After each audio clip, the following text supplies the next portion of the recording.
Welcome back to Dan's Messy Garage. This is going to be part C of putting the Tri-Power 6-cylinder engine into a 1960 Falcon. I've been in here for a couple hours already, going over everything, and I got things hooked up. I got gas line hooked up, just had to do some tweaking and bending on that. I checked the starter solenoid thing. Oh, because after I hooked the battery up, hit the key, nothing happened. And I checked the solenoid. The solenoid's bad, so I put a new solenoid in, hit the key, and I can hear the starter kick in and start to turn. So I'm doing good there. I got the alternator hooked up to the regulator that's in the car. I think that's correct. I looked online for a wiring diagram, and there's only 3 wires on the alternator: a battery, a field, and a stator. Wiring diagram on the internet showed those 3 connections on the regulator, so I hooked them up that way. I got ground cable running from the battery to the alternator. I got a ground running from the battery to the engine. Another ground running from the engine to the frame. And I hooked up the wires over here. There's 3 wires on this side. I figured out that the one goes to the oil pressure sender idiot light down there. One was the ignition, and the other one was temperature gauge. So I hooked those wires up. Got the fuel line hooked up. I'm thinking I got the radiator in, but there's no fluid in it. And I just had to loop the heater hoses or heater hose fittings. This goes from one side of the engine to the other. This upper radiator hose does not fit well at all. I got one on order. Won't be here till tomorrow. The lower hose that came with it fit right in, but I just couldn't find an upper hose, just the one off my car, and the spacing's way off. So I ordered one for this car. And I think what I'm going to do, give her a little spritz of starting fluid. I can easily get to these N2 carburetors because they're only held on with springs. This one has a bolt. Will it come out easy? Yeah. Come on.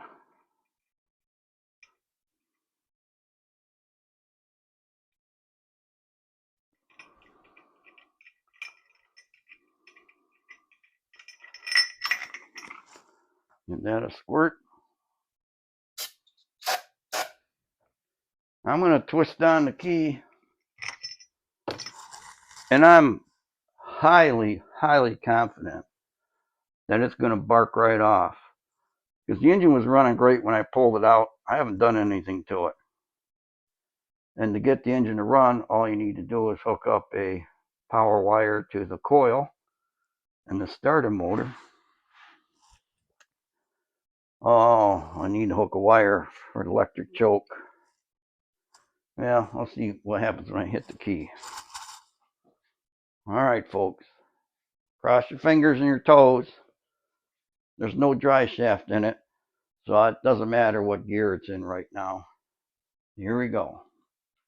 Contact.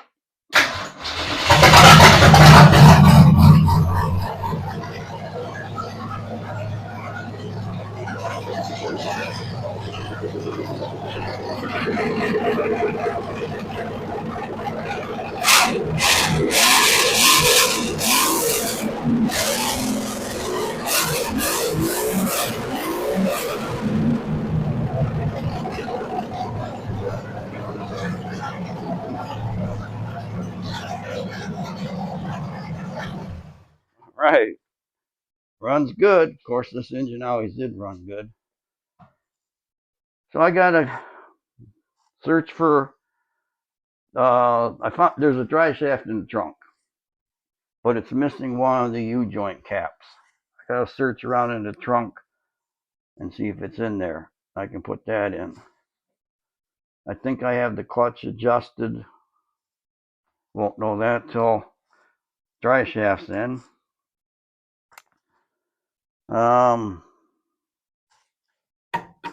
Wow. I gotta think what the next steps are gonna be here. I gotta settle down because I'm pretty friggin' happy right now. I'm trying to contain it. But yeah, it might be time for a coffee. Be back soon. I'm gonna start it again without that microphone. The microphone's got like a noise blanker on it. And it's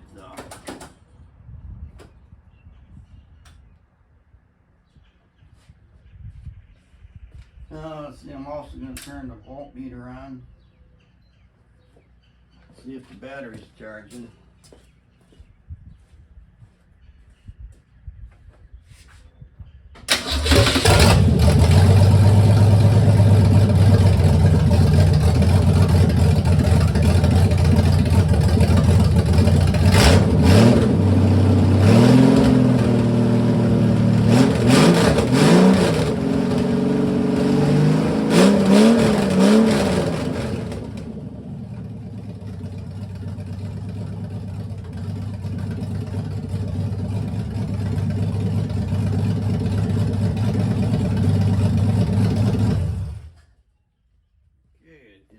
Charging.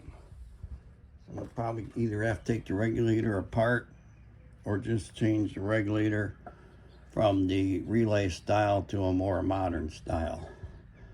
But it runs, and now I need to try to hook up the down pipes because it's open headers. Put in the dry shaft and a few other things that I can do while I'm under the car.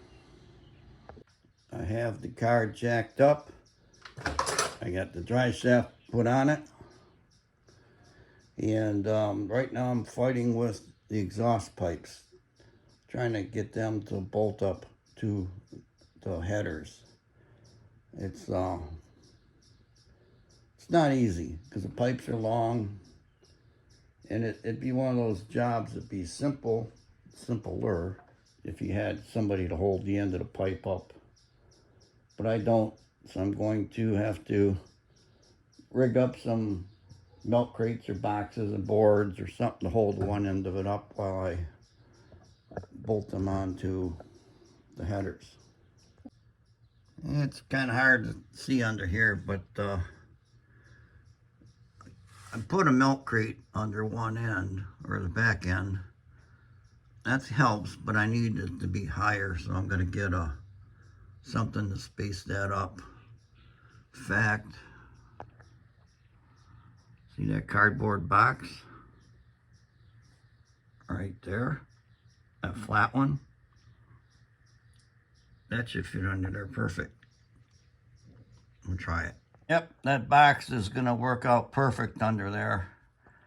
So now I got to crawl in and see if I can get to the bolts and tighten them up. I have the exhaust pipes bolted up, and I just took the old pipe and kind of wired it up next to the exhaust pipe, because it's going to need to go to a muffler shop or get proper exhaust on there. They can probably run two pipes into one and use the existing muffler and tailpipes. Other thing I just did, I took all the terminals off the side of the regulator, sanded them off real good, cleaned the wires off good, put it back together. I also took the regulator cover off and put some fine sandpaper through all the points. I started it up and it's charging, so it just had some bad connections over here.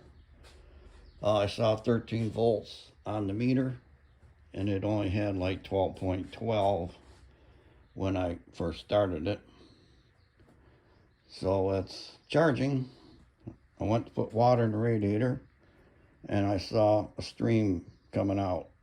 So the radiator has a hole in it right around there. So I mixed up some JB Weld and shoved it in that hole. And now I can't do anything. Gotta wait for that to dry overnight. So since I can't do anything, that's gonna be the end of this episode of Dan's Messy Garage. Part D, dropping a Tri-Power 6-cylinder engine into a 1960 Falcon. Thank you for watching my channel. Please come back for future videos and an update on this one. Bye.